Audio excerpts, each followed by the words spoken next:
inviting us again.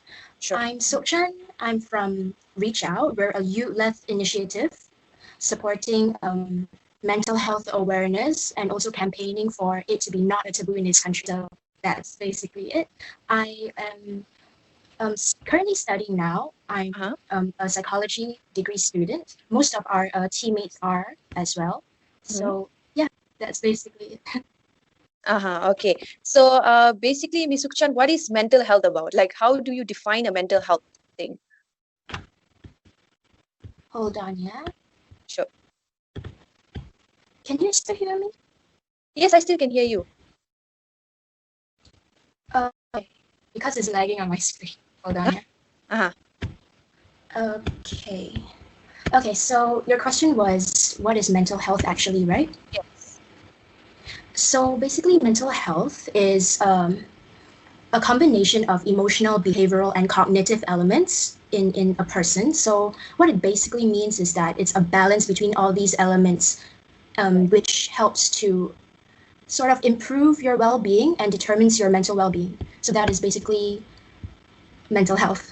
All right. And how does someone finds out that they are having mental health issues? Because some people, they could not help themselves or define themselves that they are actually having mental health issue. They are just thinking that it's okay what they are, but actually it's not. So how do they know that they should be asking for help, or how do they find out the triggers of having mental health issue? First of all, basically, I want to clarify that mental health, when you should seek for a professional to help you, is not necessarily that you have to have a problem or a mental health issue before you need to see someone.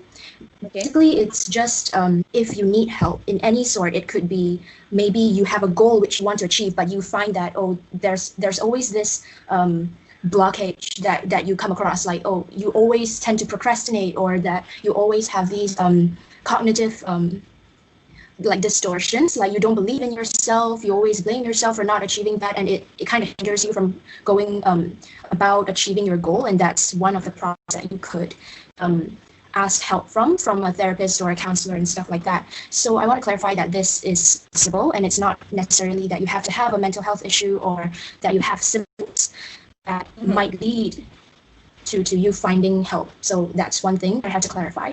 And also, I mean, there are some people who like to go through the list on the internet or something like that to kind of see if they fit the like boxes by themselves, whether or not they have this mental health issues. And that's fine. That,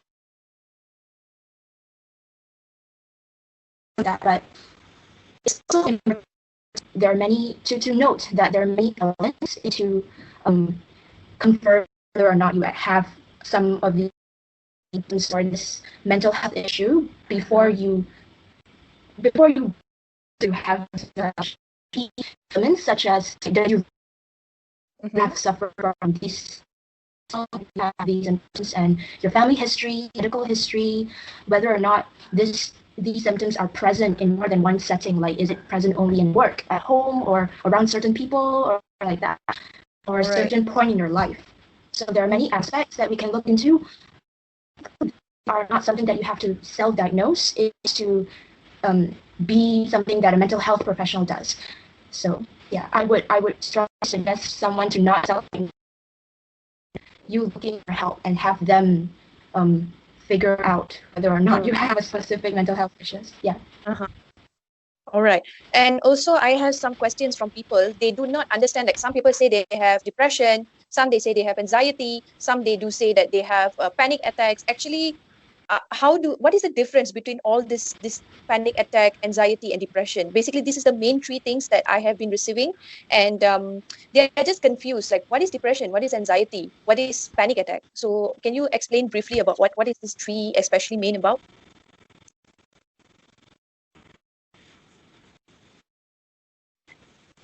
Yes, so I find that these three issues, the panic attacks and depression, are some of the most common in Malaysia and all around the world. So that's a very important question, that we understand the differences. So basically, what I understand about these three symptoms, again, I'm not a mental health professional, so you have to take it with a grain of salt, but basically depression, which is the simplest to to differentiate between the three, right?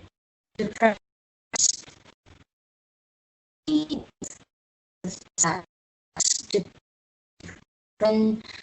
emptiness, a feeling of so it's not just the common misconception that it's just feeling sad and not getting out of bed. It's mostly change in your general behavior patterns, like sleep patterns, or your interest in hobbies and your willingness to go out of your house and stuff like that. So it's basically the absence of joy. All right. There are, again, many other symptoms. It's basically it. So the other two, which is anxiety and panic attacks. So you mentioned anxiety attacks, so that it's important to note that this, this issue is not recognized in the DSM, which the DSM is Diagnostic and Statistical Manual, and it's they recognize anxiety attack, but there are general differences between anxiety attacks and panic attacks. So usually anxiety attacks are it consists of worry and apprehension and restlessness and distress when you meet with certain things and events that you're not that you're fearful of and stuff like that. And panic attacks is slightly similar to anxiety, but it has also this important difference of detachment from the sense of reality. So you have this derealization, that's the general term for it, or depersonalization from the situation. So you kind of have an outer body experience, that sort of thing. And you also have this fear of losing control over your own body when you're in a panic attack. And but some of the similarities are you having physical symptoms like chest pain or shortness of breath, and it may come on suddenly. But basically the difference is that panic attack has this more extreme case of like derealization and out-of-body experience. All right. And is there any other mental health issues that are actually common happening in Malaysia, but we just don't know about that term? So is there any such like that? I think there are quite a lot of mental health issues that we're not aware of yet, and that is common. But what I can say is, I think the more sorry for the noise, but okay. Yeah. All right, thank you. So, but basically, I find it that people know like what mental health issues are out there and stuff like that, but it's not what they know, it's how much they know and how accurate it is. So, for example, health disorders like depression, as we talked before, is not really about just sadness. It's more of the absence of feelings. Also, another example is DID, so like dissociative identity disorder, which it used to be called multiple personality disorder. Can you you hear me? heard that before? Yes, I can hear you. All right, okay. So, yeah, usually these type of disorders, which are considered rare, but it's actually not that rare, we basically heard it from like movies and stuff like that, like especially the famous movie like Split, right? But yes, that movie especially is very, very inaccurate, and even more importantly, their portrayal of the beast is and how this character is dangerous, and that this person is should be someone that should be cautious of, and be highly inaccurate. And it actually like fuels the negative stigma around mental health, I would say. So that's really, really sad. But yeah, I think it's not so much of whether or not they know of whether these disorders exist, but more of the inaccuracy that and the depth in which they understand these disorders. All right. So basically, but it really happens, is it? This multiple personality disorder really it's going on? DID, yes. So actually, I think there's this statistics that 1.1 million people all over the world are suffering from this disorder and have been diagnosed. So imagine that those people which have not been diagnosed clinically yet. There are still many that fly under the radar, especially something like DID, because there are not many professionals that understand the disorder that much. So and even among the mental health community, right, there are some who also have some misconceptions about DID, and they tend to diagnose it as something else. And yeah, there's a lot of nitty-gritty stuff surrounding it, but yeah, generally, so there are many mental health disorders out there and many people suffering from it, but they're not necessarily diagnosed. So we don't know the exact statistics around it, but there are a lot of people suffering from mental health disorders. All right, I understand. And how does someone, like, let's say they have a family members, or maybe they have friends, or their spouse is going through mental health issues, how do they detect, like someone else detecting that, oh, this person is going through mental health issues? So some of the signs that one might detect of someone having a mental health issue is if they behave differently from how they normally behave. So say someone really loves to go for sports or hiking activities before, but suddenly there's this decrease in going out, or they claim that they don't like to do that activity anymore, and they don't have like a specific reason for it, and maybe like sleep patterns that change. Okay. Like that. That's some of the most common signs, but and that's more disorders like depression and anxiety. But for other disorders, they have their own symptoms. I must highlight that. Yeah, but the most important thing that a family member or friend can do is to just check up on their loved ones, whether how their day went, or how they're coping well, whether they're coping well with everything that's going on in their lives. Just to show that you're there for them and that they are willing to show up for you in case of anything that they might be suffering from. So basically checking up on them and just ensuring and talking to them should be helpful also, right?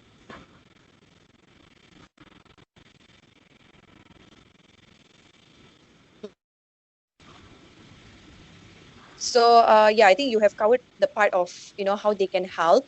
So I will move on any triggers that happens to someone that can cause mental health issues. Like, is there any specific triggers for it? So there is this debate of whether nature, which mostly deals with your genes, your gender and hormone levels, or whether it's more due to nurture, which is your how you're brought up, which could contribute to having a mental health issue. But generally, people agree that it's a 50-50 thing. So it's not only just your gene makeup or your gender, but also how it interacts with your environmental factors. So yeah, there are a lot of stuff, and everyone has their own experiences. But generally, it's these two elements. Right. And there is people who has been telling me like they actually have everything, like they are complete, but there is just one part of them they feel empty, or like there's just some part of them they feel that there is something is not fulfilled there, then they just want to know how can they find that missing piece, because they just can't figure out. You're asking whether they how they find their issues when they don't know, is it? Yeah, exactly. How do they figure out, when they don't know? Like, is that something that they can figure out themselves, or do they really need to seek help for that?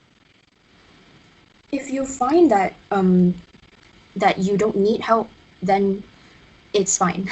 I mean, if you find yourself feeling okay, you're not distressed by what you're suffering from, I think if you find that you're well, you need to if it will be if you see like how your life plays out, and you find there are many areas in your life which you don't find joy from, or that you're suffering from basically not things are waiting for you in the general sense. Then if you need help, you can go there if you want. Understand. And in general, usually what age does someone can have mental health issues? Like some people say only elder people mental health issues. Usually in which range it starts? In which age? So many mental health have their own ranges of ages, Okay. but I would say that's not something that would determine whether or not they will suffer from this or not suffer from this. So it's basically due to individual difference. You must take into account their own personal issues and whether they have a medical history or family history of suffering from a certain mental health issue, and also your relationship with people, like whether your relationship with family and friends are good, whether you have a sense of social support from people around you, and whether you have trauma and your level of resilience. Like there's a lot of stuff that comes with it. So I would say like it's fair game for anyone and anywhere to have mental health issues. It's not yeah. It's fair Alright. game. So basically any age also can experience this, right? Yes, but for certain mental health disorders. All right, understand. And basically, if somebody is going through this kind of issues, any sort of mental health, what kind of self-help that they can do for themselves?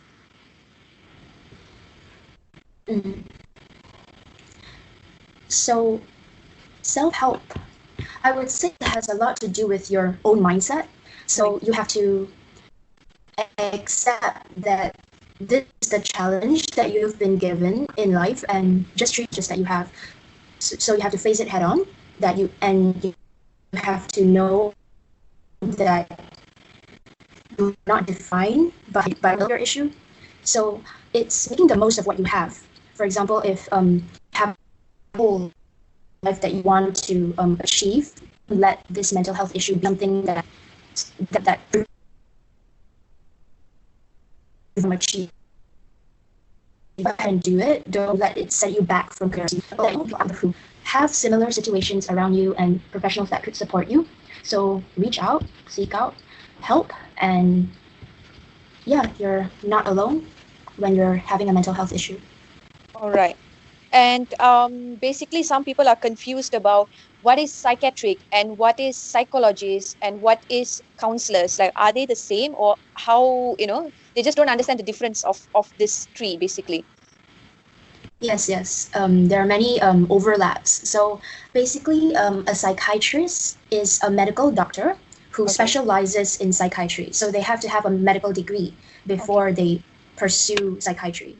And their mode of helping someone with a mental health issue is mostly by medication, so prescribing drugs, because they do have like.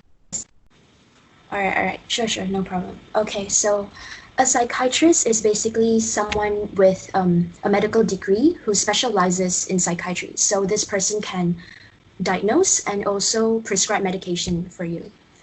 Whereas a psychologist is someone who has a doctoral degree in psychology and mostly specializes in counseling and psychotherapy, and they could diagnose someone with mental health illnesses, but they could not prescribe medication because they don't have a medical license for it. And the other one, a counselor, is someone who has a master's in psychology or counseling, but they could only counsel and give psychotherapy, but not you medication for your problem. So that's basically the differences. All right. Okay. And how about, are you aware about Ayurvedic things? Like they said that when you smell lavender thing, it can reduce your depression and things like that. Is it really helps actually to with mental health issues? Unfortunately, I'm not that sure about the specifics of Ayurveda, but I do have a friend who cooks like her own personal stuff, and it has helped her. So I think there are some beneficial effects to it, but medically speaking, I'm not sure exactly. But I do know they have a lot of meditation elements to it, right? If I'm not mistaken, is it? Exactly. Like for me, personally, to deal with mental health, I usually try with, some people have been mentioning about putting fragrance in your room to soothe and calm yourself. Personally, I feel like it does help me, but to some of my friends, some point it just doesn't help. I think it depends on your mental health rate as well. Like how worse is it? Like maybe if it's just in the level of you're just feeling tired, you're just feeling emotionally drained, maybe that can help. But maybe when it gets to certain point, then that how it doesn't help. I think that is how it should go about, I think. Like for me it does, but not all the time. Like Yeah, personally. I think that's I think that's a very good point to focus on your rate and the seriousness of your mental health issues. So and I think it definitely helps in the emotional aspect for me as well. So like when I'm feeling fatigue, smelling lavender helps. So I think it has its benefits, but not for Yeah, serious mental health illnesses. exactly. So basically, this is a very important topic right now. Where can they seek for help? Like, is there an organization run by government to support mental health issues? And I want it to be in two perspectives, from government and also from private, basically. Like, where can they go for? Like, can you explain in detail about the helplines and what organizations and things like that? I think that's a very good question. So for government, let me just refer to this list that my teammates have put out for me. Okay. So for government, they do have counseling and also medication and psychiatric help in the government hospitals. So Okay. like clinic Kesihatan also has, and usually the rates for their counseling sessions are 5 ringgit for pretty cheap. For medications, if you need, there are some costs to it. We're not sure if they could be free, but there are costs to it. If they might be minimal if there are costs. All right. So for the next one, MENTARI is another thing. So it's an initiative by the government, if I'm not mistaken, for reaching out to more people about mental health. So it's free for government staff and students, and also holders of OKU cards. So a little shout out to this thing. So OKU cards, anyone who has mental health issues for like certain specific mental health issues, such as I think what's that, schizophrenia and all that, you can have an OKU card, so you can have the benefits that come with the OKU card. If anyone would like to check that out, you definitely should. And so it's MENTARI, right? They provide counseling and psychotherapy, and usually their consultations would be 5 ringgit as well, around there. All right. So MENTARI, right? And how about the helplines? Like, do we have a 24 hours helpline that can, like sort of just, basically helplines? Well, for the government, they have this Talian, the 15999 Talian, which is the Talian Kasih. It is available 24 hours, 24/7. So you can reach out to them, and it's free for all. And also for other helplines, I would suggest Befrienders, which is the famous helpline for emergency cases and anyone thinking about suicide. But also, if you just need some like emotional support, you can reach out to Befrienders. I'm not so sure of the charges. I heard there are differences because of the influx of the number of calls they've been having. So there are some differences now. But other than that, I think helplines, you can reach out to Buddy Bear Humankind. They also provide emotional support, but they are especially trained to deal with children and also teenagers, anyone below the age of 18, to call them, and they also have free calls. So that's Buddy Bear Humankind. And for NGOs, right? For NGOs, one person that deal with this is the MMHA, which is the Malaysian Mental Health Association. They are located in TTDI. So usually their sessions for counseling would be around 100 ringgit. But if you have you don't mind having a trainee counselor, which is usually someone who is still pursuing their master's in counseling and they are doing their practicum now, it's usually 30 ringgit per session. So it's slightly cheaper. So if that's something you want to check out, you can. And another organization is MIASA, which is the Mental Illness and Awareness and Support Association. They are located in Petaling Jaya. They usually charge 100 ringgit per hour for their non-members, but if you're a member of MIASA, you get 50% discount for their counseling sessions. And you can also reach out to them via Instagram. They have a lot of good posts there that you can check them out. All right. And another thing for a specific community, maybe you're from the okay, so let me rephrase. Another organization is the PT Foundation organization. They usually deal with cases of HIV and also gender-related issues. So if you're from the LGBTQ community, they're very friendly and will be able to help you with that. Anything sex-related, anything gender-related, you can also reach out to them. They're from Sentul, KL, and also they charge around 150 for their sessions. But if you don't mind having a trainee counselor, they will charge you 50. So yeah, that for PT Foundation. And one last organization is Help Talk. It's an online counseling service. They have a bunch of counselors and psychologists that are able to guide you every week. So I'm not sure of their packages, but I think it's 48 per week. And they're based online, so it's like easily accessible to everyone. And I've heard some good reviews from them, so maybe you can if you want to. Help Talk. Yes, the Help Talk. All right. And how about in private? Basically, if they decided to go for more more to the private side, how about the cost and what they can expect from that session from the private? Like, how does the counseling goes? What is the process of it?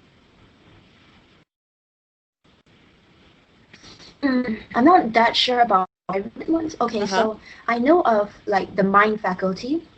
They are really expensive, their cost, I must say. So I'm not sure of their specific services that they offer, but their counseling sessions, I think like it ranges from 500 to 1,000 ringgit. So that's really expensive. Yes, very expensive. That's why I recommend people to go to NGOs usually, because I personally I don't think there is that much difference in the quality of the service. To be very honest, I really prefer NGOs because I feel like they it's not all about the cost and the money they earn from helping you, but it's more because they want to help you that they are in this field. Yeah. So I don't know much about the private sector. It's okay. I mean, like, there is just too many from the government side that they are willing to help. And I don't think so many people knows about this. So that is the point, people think that government is not taking any initiative to help people. And they thought that, actually most people who comes to me, who buzz me up in Peace Hunter Journal or even buzz me directly, they're just so afraid of seeking help. Like, they're just so scared to go for a real psychologist or going for counseling because they're afraid of the cost, one of it. Because let's be honest, we are not, all of us are financially stable to help ourselves, as in going to private and paying, just like how you mentioned, 500, 1,000, just to ensure you are fine and keep going. Not everyone is financially stable. So this is the main thing that people don't understand. And actually, government is there with a very, very low fare. You are able to make sure yourself are good, and there is helplines, there is 24 hours there. They have to understand that. And I think this is a very good base. Even right now, I'm learning new things as well. I didn't know about most of the helplines as well. But I think this is a good exposure for people to understand that it's actually government is there to help in our mental health as well. So I just want to ask, like, why do you think mental health is such a taboo thing in our country? Like, people, like, when someone say they have mental health issues, we immediately think that they are attention seekers. You get what I mean? Like, why is it such a taboo thing? Why people are behaving like that? Most of the other than attention seekers, I mostly hear like that people with mental health are crazy, or that they're just imagining things, Like, or they're dangerous mhm. and aggressive. Conversations about it, not openly discussed about these issues. So like the very first time I heard of mental illnesses is from I think primary or secondary school, and the first thing I heard was about Tanjung Rambutan, right? So it's Exactly. a psychiatric, yeah, it's a psychiatric hospital which mostly deals with like, so in my mind it's always like people who couldn't control themselves, and it deals with hallucinations, and they couldn't distinguish between reality and fantasy, and that's all there is about mental disorders. But actually no, it's not. And especially Malaysia educate mental health, so that's why it's such a taboo thing, not only because we don't have conversations, but also we have this taboo around it. And another thing about this mental health, right? It's not similar. Okay, it's as important as it's not presented as how physical health issues would present itself. So, for example, like like if let's say you have a flu, you can tell you have a flu because you have physical symptoms, but for mental health issues they don't have, and it's so intermingled with your own personal sense of self and also your own personality. It affects so much that you couldn't separate what is your illness with who you are. So it's a lot to how people believe only things they can see externally. Yeah. So they are not so open to believing that someone has mental health because they couldn't see it externally. Yeah, exactly. And they tend to believe that it's their own fault for not being able to be strong enough to deal with their own personal issues. Why you became like this crazy person who needs help dealing with their own personal issues and weak. But actually not. There's so many factors surrounding mental health. It's not just about how you it's not how people think it is. Sometimes you just have it, and it's an issue, and it's not because you want to have it.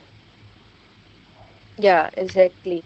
And I think that one more part is because when we were so young, people make it sound funny, or they make it look like it's a funny thing. Like, for example, yes, I grew up first thing in primary school, I heard about Tanjung Rambutan, which I didn't know what was it. But you see, the first concept that they have made it is as if like it's funny. Like we are looking at that people who is being in there as a funny thing. Like they are acting funny to just entertain us, or something like that. I think this is why people started to, when they grow up, they just think that if someone is facing like that, oh, you are just as crazy as those people who are in Tanjung Rambutan. Like people just mention that way. So I think that is how it started, because we are not being like, for example, like you say, if we have fever, we know that it's severe, but if it gets to a certain point, we will reach out for help, right? But as for mental health, it's not like that. It's like you are just being told it is funny at the beginning itself, rather than being told how bad can that go. So that is the difference when we look into it, and that is why we have people who are already grown up, but they don't really understand about this kind of issues and things like that. The very next topic I'll be going is about body shaming. Like, I do have some of my friends who mentally are exhausted because they are facing body shaming issue. Like, I understand from my personal view, as I've been volunteering tons of times. So the only thing that I don't know how to help them is how to regain their confidence back again. Like, how can they build up themselves, that self-confidence in them? Do you have any idea about it?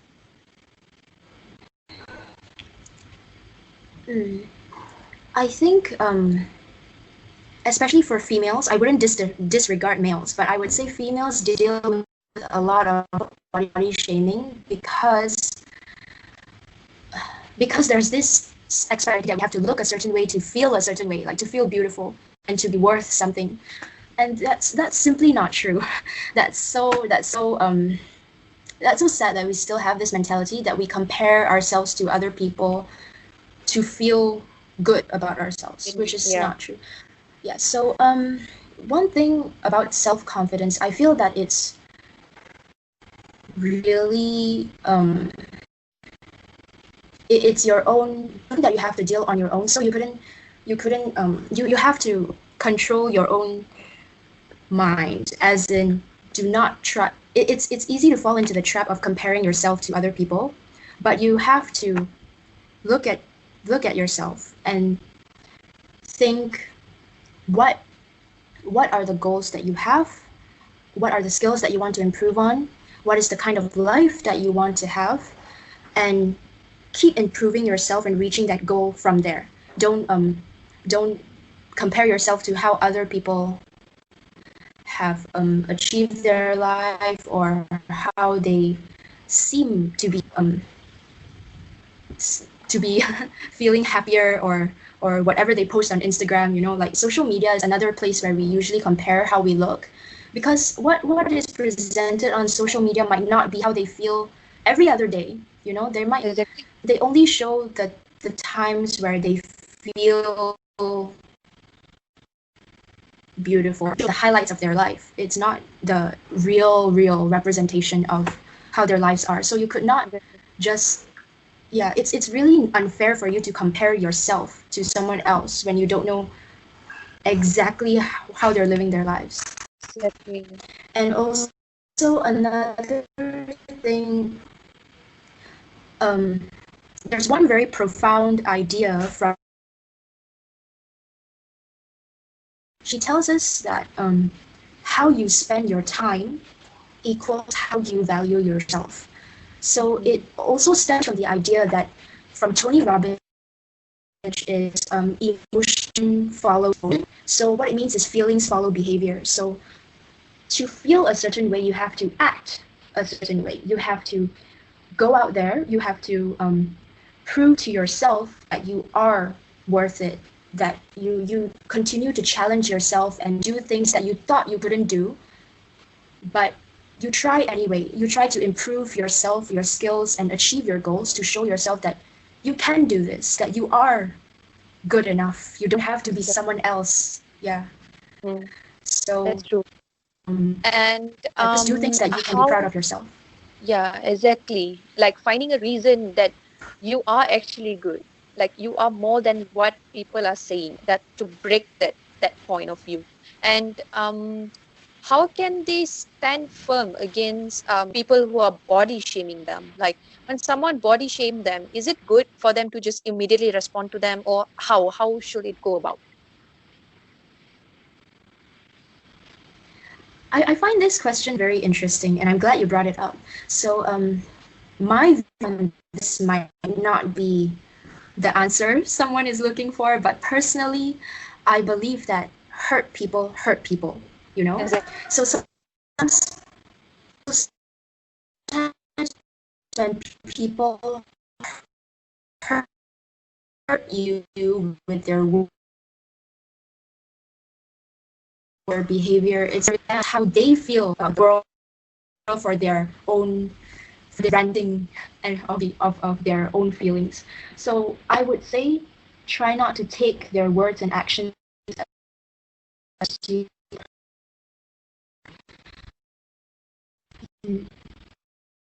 I think that they're right or that it's okay to do it that way, but it's more of having your own self-confidence. Like if you can prove to yourself that you are a person or that you are worth, then you depend your worth on what someone else would. And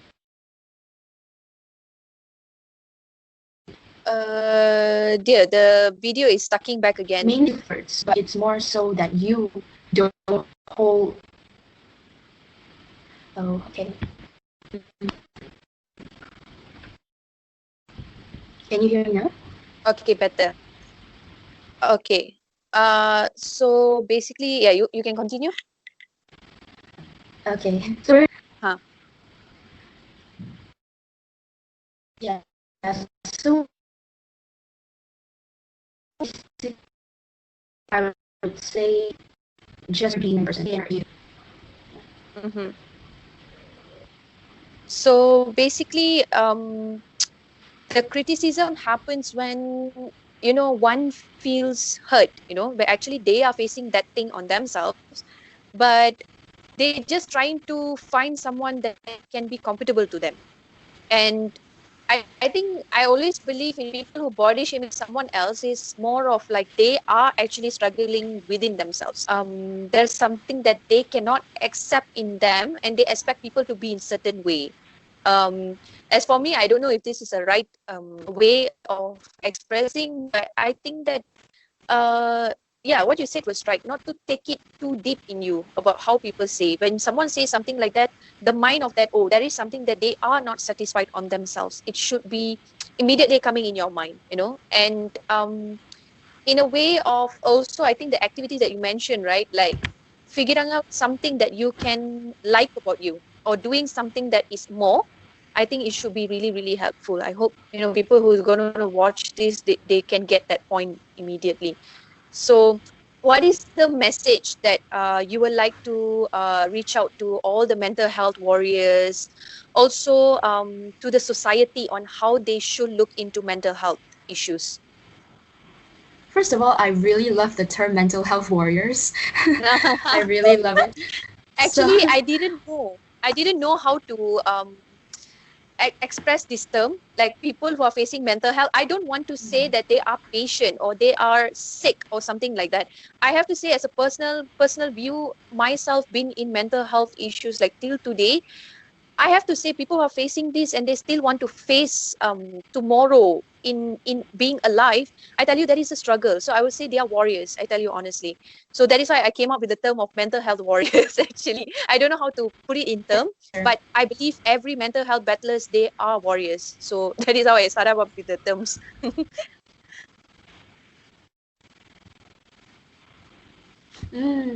I really, really like that term. I think it's very suitable and it's very empowering. So, congrats to you for finding that term. So, what I want to say to those who are struggling. So, first of all, you are not alone, and that you don't have to struggle in the dark and carry this burden all by yourself.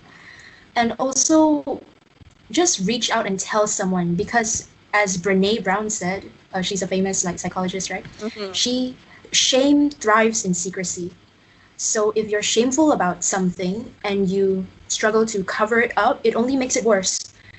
And it might even contribute to your mental health issues. So seek out someone. It could be a friend that you really trust or a family member that have your best interest in mind.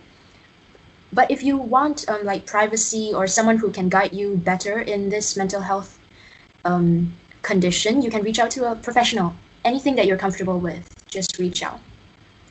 And also try to find meaning in your life, right? So there's this psychologist called Viktor Frankl. He's the founder of this logotherapy. So like it's basically something to help you find meaning in your life and go through the struggles that you've been struggling. So yeah, if like you're dealing with grief, so he has this little personal story that he has this friend that he has who asked him, he could not get over the fact that he has lost his wife, right? And that he's struggling with chronic depression, and he couldn't get over that grief of the burden of that loss. So the way Frankl helped him was to try to change his mindset. He asked him, what if he was the one who died first and his wife were to live instead? And then this guy was like, no, that would really kill her. She would suffer tremendously. She couldn't take it. And then Frankel was like, so you actually helped her, you know? You survived because you spared your wife of this suffering. And the price that he has to pay for that is his grief. But that's his purpose of his life. So what I'm trying to say is to find your meaning in life, to pursue your dreams and your goals, and to find your place in this world so that you can deal with whatever that comes in your way. So that's what I would advise those who are struggling out there. Exactly. And how about to the society out there? Like how they should look into these mental health people? So I would say, sorry for the noise. Okay, so I would say be open-minded and not judgmental about people who seem different than you. Yes. It is completely normal to have a mental health issue. And you might never know, the people who are happy every day and seem happy in front of you might be suffering from mental health issues. You never know. This has been like shown in many mental health issues in celebrities. Like they're usually comedians and stuff like that, but they have mental health issues, and you have to be accepting of that. You don't make them feel shameful for having this condition. Exactly. Don't make it so stigmatized. Exactly. And why? And do you think that mental health issues like this should be equally treated, important as any other disease? I think it is, because it's very mental health is very, it's like how you pay, right? How you live your life. So if let's say you have just stress, it impacts your relationship, it impacts your work. It's really about the balance of your mental health being. So it's not just about your physical health, but you also have to take care of your mental health because it affects a lot of things. Exactly. And I think we're already coming to the end already. So hopes from you on how shall this program goes, and what are your hopes to ensure that people understand, and also to the society, what hopes do you have for this program and basically all these topics and everything? I just really hope that people will be less judgmental and to be kinder to each other. Exactly. Many people have their struggles. Many people have their own journeys in life to live through, and it's really fair. They're already dealing with so much. They don't need your contribution to their issues. Exactly. And also it impacts also on their willingness to get help. If it's such a taboo and stigmatized condition, it's so hard for people to come out of it and to reach out to mental health professionals to get access to the treatment and help that they need. So it's not just their own problem. It's a societal thing. So you couldn't be selfish. Just be kind to people. Do not be judgmental. Yeah, and even my hope as well is the same. I hope that people will be less judgmental, and as what my program has already said here, like, let's break the stigma, and that is what we are trying to reach. Hopefully society will be more acceptable, be more open-minded about this topic, and this is all the purpose all about. And Ms Sook Chan, I want to say thank you to you. Thank you so much for your time. Despite of the struggle, we are trying to go and figure out things to, no problem. Be connected. No thank problem. you so much. Really, thank you so much for your time. Thank it's you. very informative. Thank you so much. So that is the interview all about mental health awareness. I'm really thankful that Ms Sook Chan did came up and tried to be part of our project and tried her best to convey as much as possible information she could. Guys, please do take note, especially when she mentioned about those helplines. I will link it down in the description below so that you guys can reach out for help. It's just as low as RM5 for per sessions. So I hope that we all will look into mental health as equal as how we take care of our appearance out. And I'm really, really thankful for Ms Sook Chan once again, really thankful. And this session doesn't stop here. Tomorrow will be the third session where I will be bringing in Ms Rachel, psychologist and counselor from India. I really, really look forward for her input, especially for the country of India. It's a very warm feeling to have her around, especially into this project. So those of you who are in India, do look forward for her talk because it's very informative, very, very relevant, and you can understand her right away, whatever she's saying and whatever helplines that she have mentioned and things like that. So tomorrow it will be all about with Miss Rachel. So do wait for tomorrow's session.